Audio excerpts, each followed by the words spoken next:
పూర్వం ద్రవిడ దేశంలో ఒక రాజు ఉండేవాడు. ఆయన మహాశివభక్తుడు. తన తపశ్శక్తితో భూలోకంలో దొరకని దేవతా పుష్పాలన్నిటిలో తన తోటలో పూయిస్తూ రోజు శివ పూజ చేసుకునేవాడు. ఒకసారి పుష్పదంతుడు రాజుగారి పూల తోట మీదుగా ఆకాశంలో వెళ్తూ ఇంత అద్భుతమైన సువాసన వస్తుంది ఏమిటి అని కిందకి దిగాడు. అక్కడ ఆ పువ్వులు చూసి అందరూ నిద్రించే సమయానికి ఆ వనంలోకి అదృశ్య రూపంలో వచ్చి ఆ పువ్వులన్నీ కోసుకెళ్లి పూజ చేసుకోవడం మొదలుపెట్టాడు. ఇలా కొన్ని రోజులు జరిగింది. రోజు చూస్తే రాజుగారి పూజకి పువ్వులు ఉండట్లే, మాయమైపోతున్నాయి. భటుల్ని కాపలా పెడితే భటులు కళ్ళు తెరుచుకుని అలా రాత్రంతా చూసినా సరే ఎవరు వస్తున్నారో తెలియదు, పువ్వులు మాయమైపోతున్నాయి. ఎందుకంటే అదృశ్య రూపంలో వస్తున్నాడు కదా.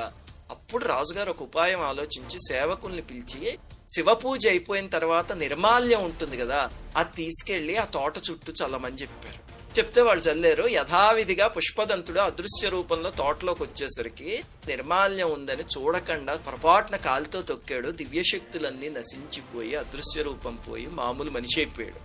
అప్పుడు సైనికులు వచ్చి బంధించి కారాగారంలో పెట్టి కఠిన శిక్ష విధించారు. అప్పుడు పశ్చాత్తాపంతో అయ్యో నేను కైలాసంలో ఉండేవాడిని, ఈ చిన్న దొంగతనం అనే బలహీనత వల్ల అక్కడి నుంచి ఎంతకి జారిపోయానే అని బాధతో పరమేశ్వరుడి మీద స్తుతి చేశాడు. 31 శ్లోకాల స్తుతి. దాన్నే శివమహిమ్న స్తుతి అంటారు.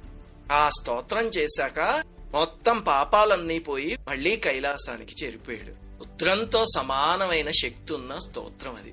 ఈ కథ నుంచి ఏం తెలుసుకోవాలి అంటే 2 విషయాలు. మొట్టమొదటిది, నిర్మాల్యాన్ని ఎప్పుడూ దాటకండి. ఇంకా రెండవది, దొంగతనంగా పువ్వులు కోసి తెచ్చి దేవుడికి ఎప్పుడు పెట్టకండి. ఎవరో పువ్వులు మనకొద్దు, మన ఇంట్లో ఉన్న ఒక్క పువ్వు చాలు.